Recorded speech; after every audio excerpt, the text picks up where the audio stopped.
Hola a todos y todas, mi nombre es Melissa Fredes, trabajadora social. Mi nombre es Valesca Cornejo, trabajadora social, y desde el Departamento de Calidad de Vida del Hospital El Carmen de Maipú presentaremos la charla de violencia laboral y los flujos de denuncias internos de nuestro establecimiento.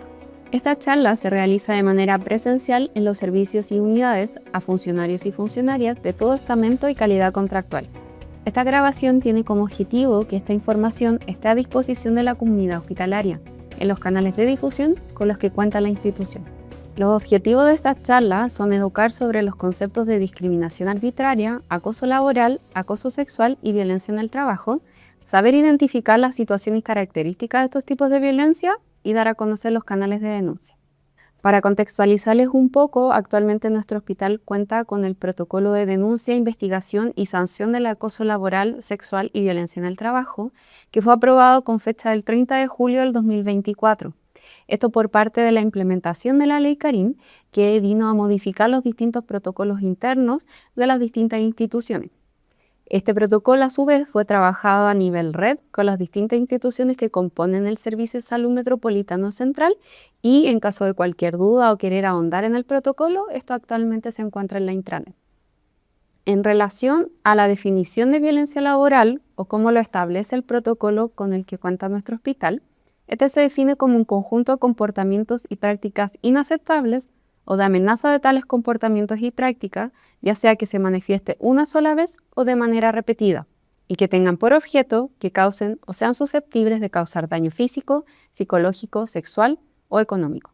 Esta definición de la OIT, que fue incorporada en el protocolo actual de VALS, viene a modificar el tipo de violencia con el que antiguamente se tomaba el protocolo MALS, en el que solamente yo podía denunciar violencias que fueran reiteradas en el tiempo. Actualmente, yo puedo denunciar situaciones aisladas de violencia, pero para saber identificar los tipos de violencia o si esto constituye violencia laboral, tienen que tener distintas características. La primera sería la intensidad de la situación. ¿Qué quiere decir esto? Que si yo sufro de situaciones graves o situaciones de agresión física o sexual, estas no necesitan suceder de manera reiterada para yo poder denunciarla, ya que con una sola vez que yo sufra estas situaciones, estas pueden ser denunciadas de manera espontánea. Y con respecto a la frecuencia de exposición de la situación, a diferencia del elemento previo, si yo estoy expuesta constantemente a situaciones de violencia que son consideradas más sutiles y que uno puede naturalizar en el tiempo y que puede tomarlos como actitudes normalizadas y de críticas que muchas veces uno las toma como constructivas y no las considera como realmente son violencia. Y el último elemento constitutivo de violencia laboral sería la diferencia de poder. Con diferencia de poder nos referimos a desequilibrio en las dinámicas internas tanto de los mismos servicios como de los equipos. ¿Qué quiere decir esto? Que la diferencia de poder no habla de diferenciación jerárquica, sino que habla de esta diferencia que puede haber en los mismos equipos de trabajo, cuando a veces hay personalidades un poco más fuertes o incluso hay personas que tienden a tener una jerarquía mayor debido a mayor antigüedad en el equipo o por tener un poco más de conocimiento en las labores actuales. Algunas manifestaciones de violencia laboral serían violencia física, psicológica y o verbal, violencia sexual y el incivismo. Con relación a la violencia de género y en sí la perspectiva de género, esta se encuentra de manera transversal en el protocolo. La violencia de género la consideramos como un tipo de violencia que se manifiesta en el trabajo y se puede traducir a acoso sexual o laboral por razones de género. Son conductas que tienen como objetivo y tienen efecto de atentar contra la dignidad de la persona o crearle un entorno laboral intimidatorio, hostil, degradante, humillante, ofensivo y o molesto. La violencia de género es importante indicar que esta no tiene que ver netamente violencia hacia la mujer, sino que también incluye a la comunidad funcionaria que es parte de la comunidad LGTBIQ+. Por eso es importante precisar que esta población tiende a sufrir más este tipo de violencia y es importante también saberla identificar al momento de indicar situaciones de violencia o de acoso laboral. Y es importante también que tanto Los orientadores, como los fiscales a cargo, cuentan con una perspectiva de género que ayude a identificar que estas violencias son por causa del género o de las disidencias sexuales. Ahora empezaremos a ver comportamientos que promueven la violencia laboral. ¿Qué quiere decir esto? Estos comportamientos de por sí no se consideran violencia, pero sí promueven la violencia laboral en los equipos. Por ende, estos comportamientos pueden llevar a sufrir los tipos de violencia que veremos más adelante. El primer tipo es discriminación arbitraria. ¿Cómo identificarla? Un tipo de discriminación arbitraria sería, por ejemplo, mofarse de la discapacidad tanto física como psicológica. Burlarse en relación a actitudes o aspectos físicos que tengan preferencia de algún género o preferencia sexual. Humillar en público a una persona. Mofas relativas a creencias políticas, religiosas, nacionalidades o de origen étnico o sociocultural, e incluso la disidencia salarial entra en lo que se consideraría discriminación arbitraria. Entonces, ¿cómo podemos definir la discriminación arbitraria? Es toda distinción, exclusión o restricción que carezca de justificación razonable y que cause privación, perturbación o amenace en el ejercicio legítimo de los derechos fundamentales. ¿Qué quiere decir esto? Es discriminar a una persona, a un funcionario y funcionaria por una característica inherente de su persona. La discriminación arbitraria viene de la ley Zamudio y que viene a tomar en consideración que cualquier característica de una persona puede también ser discriminada y llevar a distintos tipos de violencia en las que se incluye la violencia laboral. Algunos derechos que se funden por este tipo de discriminación serían la raza, la etnia, la nacionalidad, la situación socioeconómica, el idioma, la ideología o opinión política, la religión o creencia, e incluso involucra la maternidad y la lactancia materna. El siguiente comportamiento que promueve la violencia laboral sería el incivismo. Entonces, ¿cómo saber identificar este tipo de violencia? Por ejemplo, si yo ocupara un tono de voz inapropiado al momento de estar conversando con un compañero o funcionario o funcionaria, el hacer gestos verbales hostiles o discriminatorios en mi entorno laboral e incluso no respetar los espacios personales entra en lo que se considera el incivismo. Entonces, ¿cómo define el incivismo el protocolo? Son comportamientos descorteses o groseros que carecen de una clara intención de dañar, pero que entran en conflicto con los estándares del respeto mutuo. ¿Qué quiere decir esto? Es cuando una persona es considerada maleducada en el trato con sus compañeros o compañeras. Al haber estos tipos de comportamientos, si son de manera aislada no deberían considerarse violencia, pero si son reiteradas en el tiempo y ya están afectando mi relación con esta persona o incluso mi desempeño laboral, puede conducir a estar sufriendo de algún tipo de violencia. Este comportamiento a menudo surge al descuido de las normas sociales, por ejemplo, el saludar, el pedir permiso, saber respetar los espacios personales, saber respetar también las propiedades de los compañeros. En el caso de no respetar este tipo de normas, generan conflicto y hostilidad entre los equipos de trabajo. Y a su vez, el incivismo, sin directrices claras, este comportamiento descortés puede perpetuarse y generar situaciones de hostilidad y violencia en el día a día. Y el último comportamiento que promueve la violencia laboral es el sexismo. Entonces, ¿cómo saberla identificar? Por ejemplo, si yo hiciera comentarios denigrantes basados en algún prejuicio o estereotipo de género, si hiciera comentarios o chistes de carácter sexista, comentarios sobre los fenómenos fisiológicos de una mujer o de disidencias sexuales, incluso el silenciamiento o ninguneo según género entra en lo que se considera el sexismo. Entonces, ¿cómo se define el sexismo? Es cualquier expresión, acto, palabra, imagen o gesto basada en la idea que algunas personas son inferiores por razón de su sexo o género. Se traduce en la creencia de una supremacía de algún sexo o género e incluso orientación sexual por sobre otro. Y aquí entra de manera directa lo que es la perspectiva de género y la violencia de género que veíamos en un principio.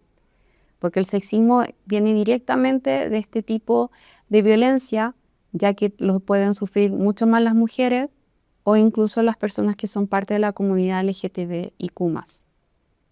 Y por último, el sexismo puede ser consciente y expresarse de manera hostil. Ahora ya pasamos a los tipos de violencia con los que define el protocolo. El primero que vamos a ver es el acoso laboral. Entonces, ¿cómo saber si yo soy víctima de acoso laboral?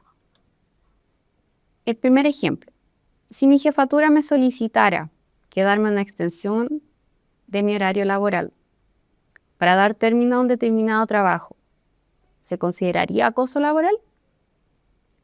Bueno, técnicamente no, ya que mi jefatura tiene derecho a solicitarme que darme una extensión de trabajo para poder terminar las labores asignadas. Pero es muy importante saber identificar la forma en que estas solicitudes son realizadas. Sabemos que como funcionarios públicos tenemos una demanda laboral y una carga laboral bastante alta, especialmente hacia trabajadores de salud. Por ende, el quedarnos después del horario laboral no debería considerarse un tipo de acoso. Otro ejemplo, si yo sufría una amonestación o una nota de demérito por parte de mi jefatura directa, ¿podría considerarlo acoso laboral? Bueno, esto tampoco debería considerarse acoso laboral, pero también va a ser relativo al motivo, porque las notas de demérito son parte de nuestra evaluación como funcionarios públicos. Pueden haber de mérito que son positivas y de demérito que son negativas. Pero se tiene que ver el motivo del por qué yo estoy recibiendo este tipo de nota. Las notas de demérito deben tener una justificación para yo recibirla. Importante que sepan que estas notas también pueden ser apeladas. Pero si esta nota de demérito viene luego de un hostigamiento reiterado que no tiene justificación, podría considerarse un tipo de acoso laboral. Otro ejemplo. Si yo sufro de críticas permanentes por parte de mi jefatura o compañeros de trabajo, ¿se considerarían acoso laboral? Sí, estas sí son consideradas acoso laboral.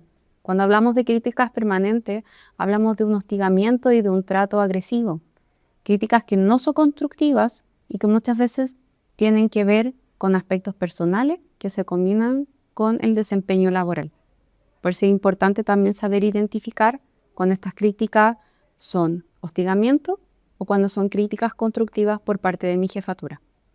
Otro ejemplo es realizar bromas que generan molestia sin consentimiento y de forma reiterada a un compañero o compañera. Este también puede considerarse acoso laboral. Cuando yo veo que mi compañero o compañero no se ve cómodo al momento de yo realizar bromas o comentarios, esta persona podría estar sufriendo acoso laboral debido al trato que le estoy realizando y por ende esta persona podría estar sufriendo de violencia laboral por parte de los compañeros o incluso de mi persona si es que veo que estos comentarios o chistes no están siendo recibidos de la manera que yo creo que deben ser. Y el último ejemplo de acoso laboral sería sobrecargársela activamente a la víctima en comparación con mis pares. Este ejemplo sí es considerado también acoso laboral. Cuando hablamos de sobrecargar de manera selectiva, no quiere decir tener sobrecarga laboral de manera general en el servicio, ya que se entiende que existe una sobrecarga laboral a nivel institucional y que estos pueden generar obviamente un cansancio y un desgaste en los equipos. Cuando hablamos de sobrecargar selectivamente, tiene que ver cuando veo que hay más carga laboral hacia mi persona que a mi compañero o compañera de trabajo. Cuando veo que yo estoy a cargo de todas las funciones, mientras el resto del equipo o otro compañero tienen menos carga laboral y pueden demostrando que yo tengo sobrecarga laboral mientras no hay una distribución equitativa y tengo que yo sacar adelante el trabajo de todo un equipo. Entonces, ¿cómo define el acoso laboral el protocolo? Son conductas que constituyen agresión y hostigamiento reiterados ejercida por las jefaturas o uno o más de los trabajadores en contra de otros u otros trabajadores. Como decíamos en un principio, el acoso laboral no necesariamente tiene que venir de una jefatura a subordinados, puede realizarse de manera transversal, puede realizarse incluso en los mismos equipos de trabajo e incluso recibirlo de personas que estén a cargo de uno. Estas prácticas son reiteradas en el tiempo y dirigidas a una persona o persona específica. Eso quiere decir que el acoso también puede ser recibido de varias personas hacia una persona específica o viceversa, de una persona a todo un equipo. Y producen menoscabo, maltrato o humillación, o bien que amenace o perjudique su situación laboral o su oportunidad en el empleo. Eso quiere decir que es cuando ya me empiezo a cuestionarse seguir viniendo a trabajar por estar recibiendo estos tratos.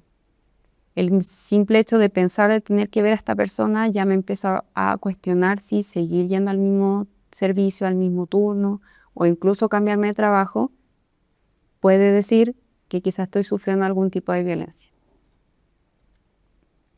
Algunos ejemplos de prácticas constitutivas de acoso laboral son ataque a la víctima por medios organizacionales, por ejemplo, el ocupar notas de demérito, que son un medio organizacional para realizar acoso laboral. Ataque a las relaciones sociales de la víctima con el aislamiento social, y cuando hablamos de aislamiento social, hablamos del hecho de no compartir la información laboral con compañeros, ya que no tiene que ver con relaciones sociales fuera del espacio laboral, tiene que ver obviamente con la relación de manera presencial en mis labores, y el hecho de aislar a ciertas personas de información o de trabajo puede generar acoso laboral. Ataque a la vida privada de la víctima, por ejemplo, hacer comentarios denigrantes de situaciones personales de una persona son consideradas acoso laboral. Ataque a la salud física de la víctima, hacer también comentarios de diagnósticos médicos o incluso el ingresar a fichas clínicas de compañero o compañera sin su consentimiento también son consideradas acoso laboral. Agresiones verbales y rumores. Se creía que los rumores no eran motivo de denuncia debido a la naturaleza de un rumor, pero los rumores son uno de los motivos principales por los que se generan conflictos de los equipos de trabajo. Si yo estoy sufriendo de un rumor que está afectando mi desempeño laboral, estos pueden ser denunciables. Y si temo de no contar con evidencia para poder realizar la denuncia, por algo se hacen investigaciones para poder llegar a los autores de estos rumores y posibles sanciones a las personas involucradas en esta situación. Acoso sexual.